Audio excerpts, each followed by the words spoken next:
Freight Train Walker, and this is my life.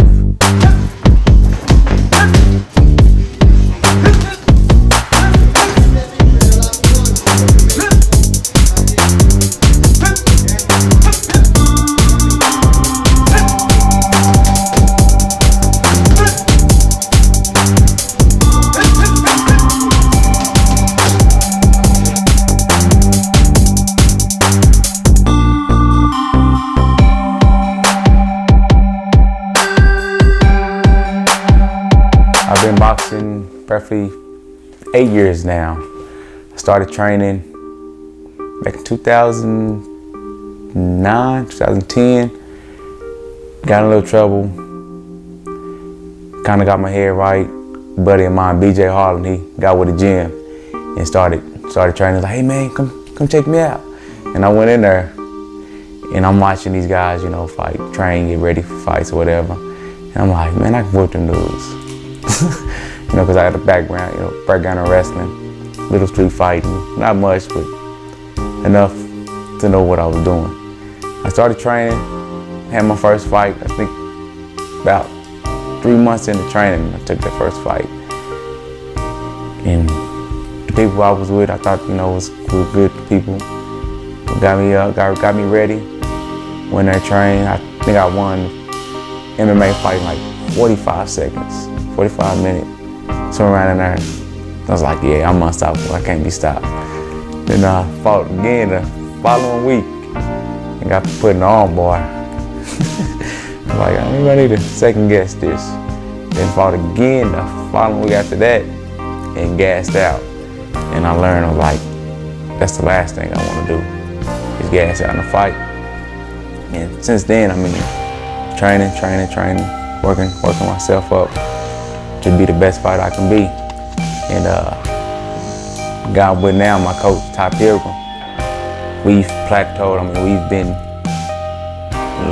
fighter after fighter, gotten better every chance.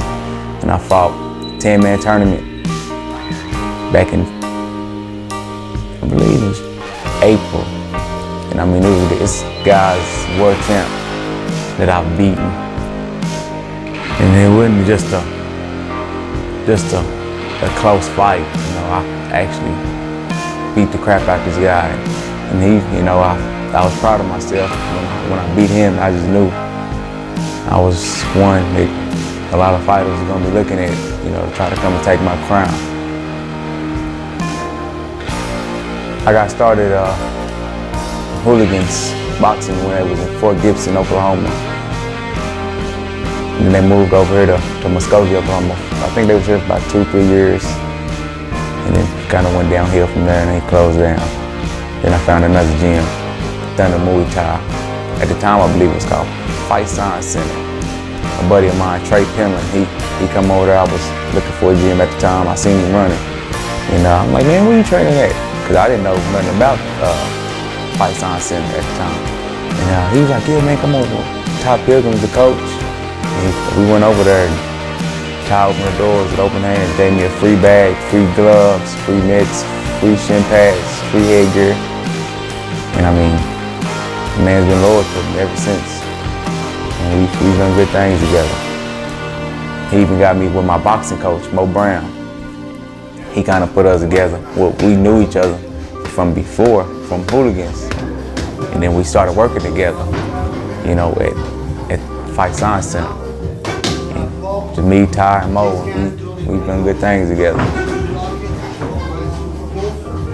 My training, I do a lot, anywhere from running, jogging, sprinting, running hills, rocks. I do box, ring jumps. A lot of people call them box jumps, ring. I get up the edge of the ring and do ring jumps, 10 of them through each round. I'm doing bag work. I do that from time to time. I do kettlebell swings. We do play with the ropes. Depends on what kind of fight I'm getting ready for. There's so many different levels that we play with, different things that we do. I don't do a lot of strength and conditioning. Like as far as weightlifting, I do strength and conditioning, but I don't lift a lot of weights. when I first got into it, when they see me fight, two things that they notice is my speed and my defense. Because if you gonna get hit, like Floyd Mayweather, a lot of people, talk bad about that guy, but he's so smart. A lot of people can't hit him. That's how he win fights. So if I look at it, if I can go in there and hit you and you not hit me, I'm doing something right. The way my family feel about me fighting, my mom, just like, when I wrestle, I had to cut weight, and she's like, nah, we ain't gonna do that. But she kind of understands, I come from my dad, he was a fighter, I guess you could say, but he was more of a street fighter. He did a lot of fighting coming up. His time is totally different back then than how it is now when people fought in the streets. But he called himself a fighter, and I do it totally different. My dad, he calls me, he don't come watch me. He say I shouldn't do it. He comes every once in a while, I guess.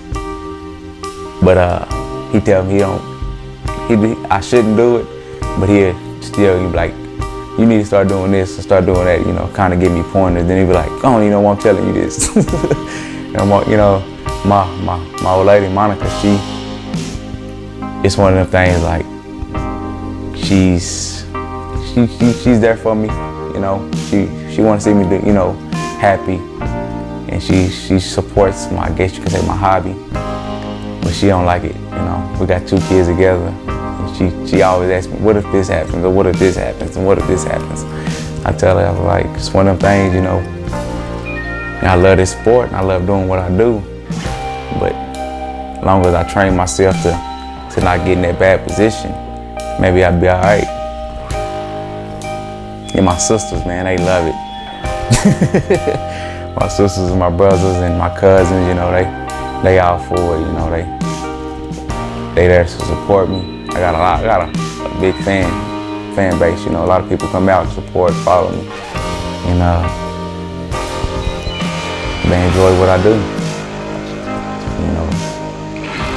It brings people together. That's a good guy, He come from a small town, Muskogee. He made it pretty big in the fight game. Maybe open up my gym later on down the line, down the road.